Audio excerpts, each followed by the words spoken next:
Welcome, Justin Jesso. Right now you're in Florida, right?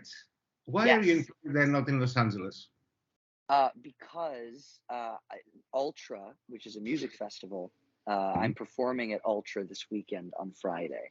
So, and I had a Lovely. friend's wedding this past weekend, so I came down for the friend's wedding, and I'm staying until Ultra. Okay, how did you decide to enter in this kind of contest? So I heard about it through the grapevine. So I wrote a song called "Beautiful World" with my friend Michael Bolton, and he called me and told me about this show. And said, "Hey, I'm going to use the song that we wrote, Beautiful World, on this show."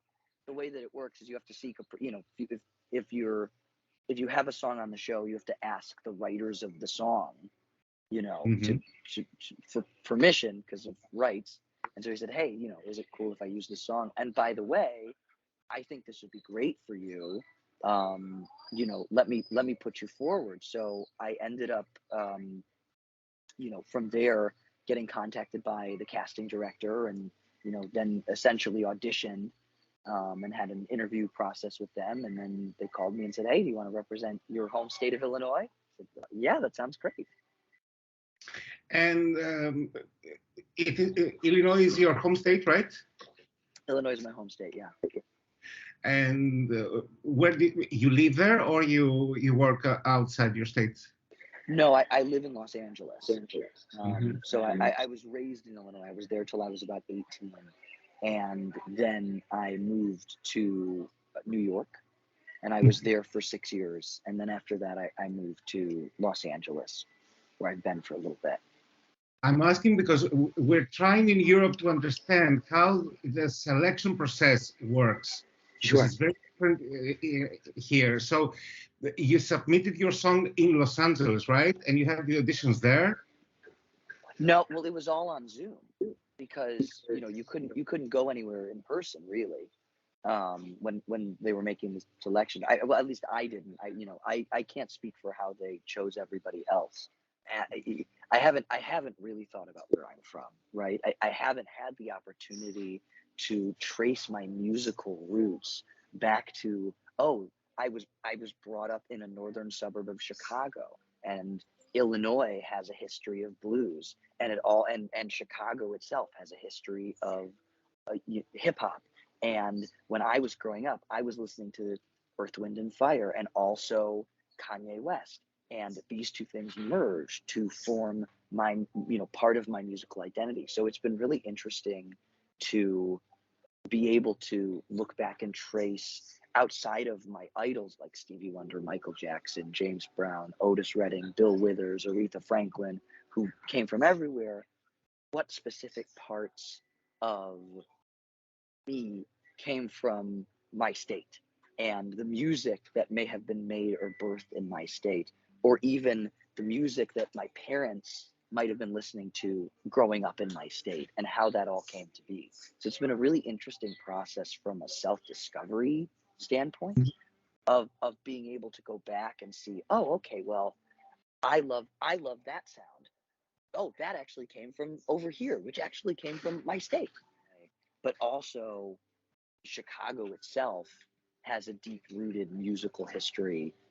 My great grandfather, who was the original Jesso, um, was a band leader in the 20s, and he used to play piano in Chicago for a gangster named Al Capone. Um, Oh, so even personally, the I Al have Capone? the The Al Al Capone. Yeah, Oh, yeah. So oh my even God. even personally in my family, I have this connection to Chicago, the Chicago music scene as it was being built. And it's funny because I was talking to my grandmother the other day, who's done a lot of research on this and obviously has firsthand accounts. And he, um, in order to support his family, he diversified and started teaching and started a teaching business in Chicago, in this building called the Leon Building. And she told me if he would have stayed in the jazz scene in Chicago, he would have been in the history books as part of the fabric of what created the Chicago jazz sound that was coming out at that time in the 20s and the 30s and the 40s. But in order to support his family, he took a bit of a left turn and decided to teach and have a more stable career. But all the people that he was playing with, whose names I cannot remember, all the people that he was playing with at the time are now cited in history books as creating the Chicago jazz sound that was, that was burgeoning at the time. But he used to play piano. The headline for him is he did used to play piano for Al Capone in those clubs that Al Capone was in. So I was always the kid that went for the plastic microphone over the toy football. That was just always me. And I was always calmed by voices. My mom tells the story where there was this one time when I was a kid and I was crying and crying and crying. And then Whitney Houston was on the television singing the national anthem. And I immediately shut up and was transfixed by her voice. And so my mom recorded that and would play that over and over and over again to get me to stop crying. So it's something that's kind of always been with me, and that I started performing, in theater around Chicago when I was around 9, and, started my professional career as a songwriter first in New York during college. And that probably around 19, 20, 21 is where my career really started. And I started as a songwriter, writing for other people. So I was writing for people like, Ricky Martin and Maluma and the Backstreet Boys and DJs like Armin van Buuren and Kygo, and always wanting to pull a Bruno Mars or a Julia Michaels or a John Legend who wrote for other people first before having careers of their own. So that's the path that I saw for myself, and that's where I started. And I really just kind of fell into it. I got an internship at a publishing company, and kind of saw the inner workings of what it was to be a working songwriter at the time, because most people out there don't understand that being a songwriter is actually a career. There are people who do that, as opposed to, I think most people just think, oh, well, the artist wrote it, and that's not always the case. With what kind of song are you competing in the American Song Contest? So the song that I'm going to sing is a song called Lifeline, which I haven't shared with anybody yet. So I think you guys are the first person to know. There's a song called Lifeline, and it is kind of it's a soul. I call it a soul stadium pop song. It's big and it's loud and it's in your face and it's emotional, and it's the direction that I'm taking my music in. It's this mix between Elton John and Bruno Mars and John Legend and Queen, and it's really fun, and it has two meanings. One of it is the lyrics itself are about a relationship, and saying to the person, can you throw me a lifeline? Can you let me in on how you feel? I'm drowning in this, and I want to be with you, and I want to know what's going on. And the other side of it, which I think is actually the more important side of it, is, this was written right after, and during, because it's still going on, this pandemic. And, when I wrote it, I was going through a really tough time. I had just broken up with my ex, so I had lost a relationship that I'd had for many, many years. My mother was going through cancer. Luckily, she's on the other side of that now. And the world was in the grips of this crazy thing, and I felt like I just needed a lifeline, and I think everybody felt like they just needed a lifeline. And so that's really where the start of this song, the spark of this song, came from. Is can I just get a little bit of help? Can the world just get a little bit of help? Can we just have a lifeline? And that was when it came time to thinking about what song made sense for this show. I felt like that was a really great message that I wanted to share with people, because I thought that it would resonate, and we all in these past couple of years could use that lifeline. If I don't, yeah. It goes, I feel like I'm floating, lost in your ocean.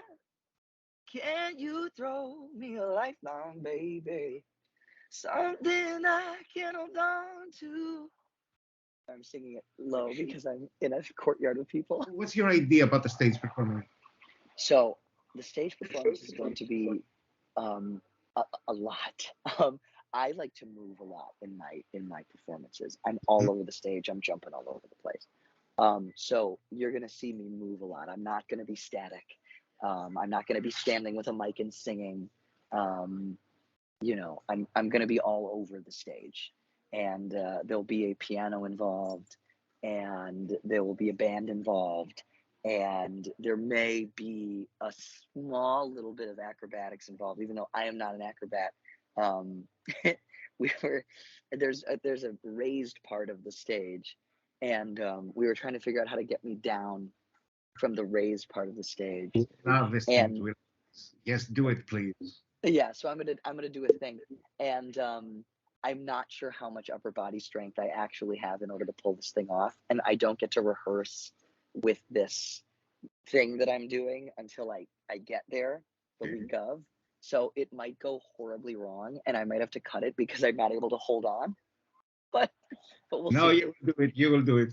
Yeah, and I have to sing while I'm doing this descent from the sky. It's gonna be crazy. Oh, okay. That's very promising. I watched the German qualifiers, because I had a friend Emily who didn't end up going through that was in it, and I thought the guy that qualified was quite good. Malik Harris. Yeah, I thought his song was quite good. But other than that, I haven't heard anything else. So I'm excited. Hopefully I get to go or something. That would be fun. I'm in Europe this summer. I actually do a lot of work in Europe. That's where I actually prefer to be.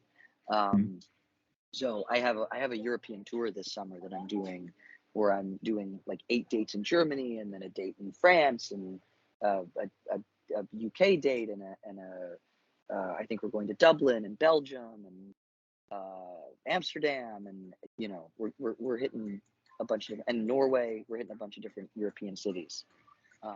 Why should I pay attention to your song and vote for it?